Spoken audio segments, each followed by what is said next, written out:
Hey you! So between all the editing intensive long-form videos and opinionated shorts, I wanted to make a low edit intensity, decent length video about one of my favourite childhood games, covering a really underrated part of it. That's right, if you're capable of reading the title, you'll know this video is about the knowledge of the world in Rayman 2, which has been undergoing a decades-long war of attrition with Rayman 3, for a spot in my heart as the best Rayman game. The knowledge of the world isn't in the actually voiced PlayStation and PlayStation 2 variants of Rayman 2, which means it's for Raymanese speakers only.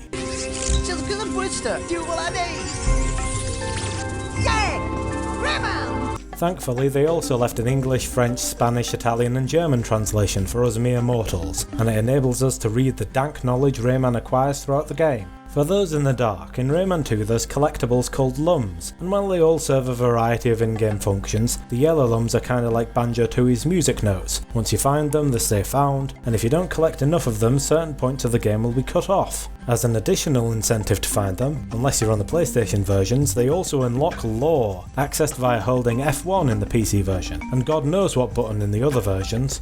Look, I grew up with the PC version and the Ray Wiki doesn't tell me. Anyway, with that preamble out of the way, the purpose of my video. I'm going to read out the lore that is unlocked by collecting the yellow lums in Rayman 2. There's a non-reading out video on the knowledge of the world by RayCarrot if you don't want to hear my voice, and it's only got 1.9k views in 8 years, so just, I don't know, send him a little love for uploading a video on what I deem a really underrated part of Rayman 2. Alright, let's start the reading.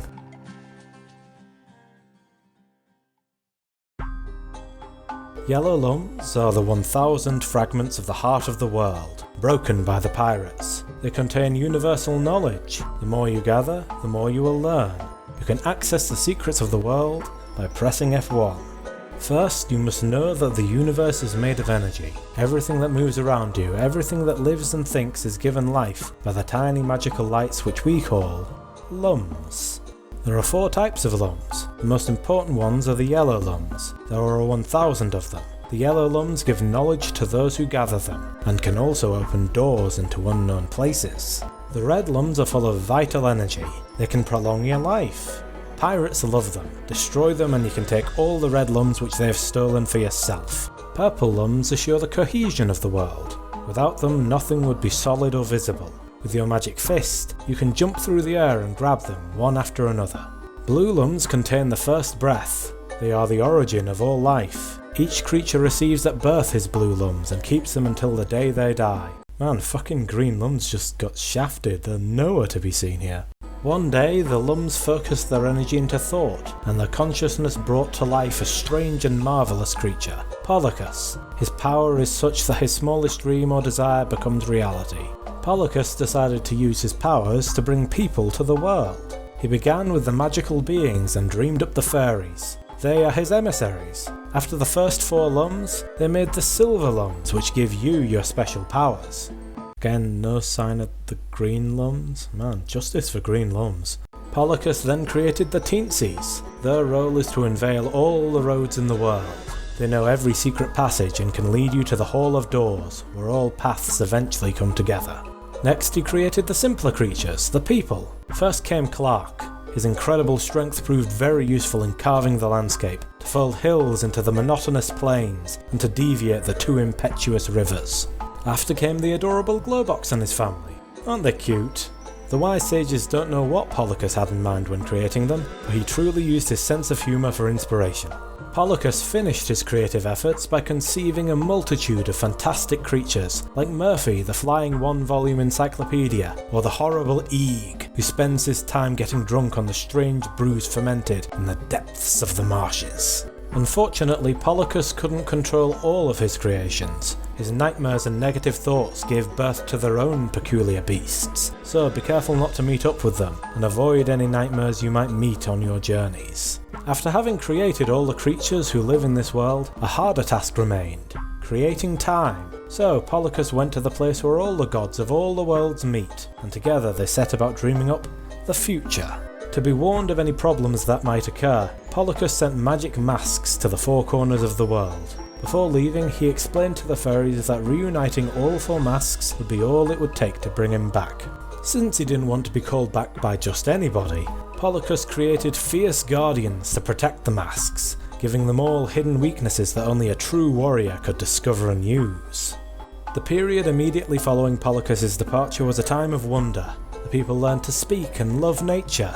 A wind of freedom blew through all their souls. Everything was in harmony, until the pirates landed. As you know, the pirates broke the heart of the world into pieces. They want to make us all slaves and keep all the riches to themselves. They are soulless monsters, good at only one thing, stealing our dreams that they will never share. You must wake Polychus! Only he can help you defeat the pirates. So unite the four masks as quickly as you can, otherwise the world as we know it will be forever doomed to bathe in pain and suffering. You have become very wise in your own way. The time has come to reveal to you a mystery for which no sage can find the answer. This mystery is you! No one knows from whence you came, nor who your parents were. Of all the inhabitants here, you are the only one whom Polychus did not dream. You are the only one to receive powers from the fairies. Some see you as the chosen one of all the gods. Who knows?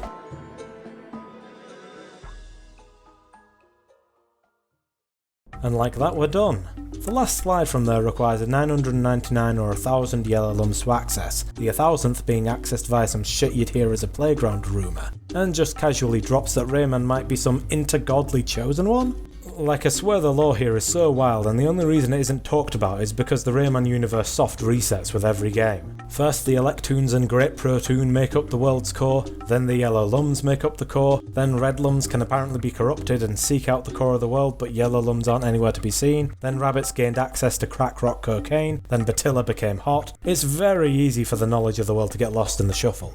Still, I appreciate the effort old school Ubisoft put into this. They absolutely didn't need to do this. This was an age of gaming where having collectibles was seen as a back-of-the-box feature to some developers. It's a little bit of love that I don't think modern Ubisoft is even capable of. Anyway, that's all folks, I hope you enjoyed my reading voice. Next Toho video will be decided by a poll, check my post tab.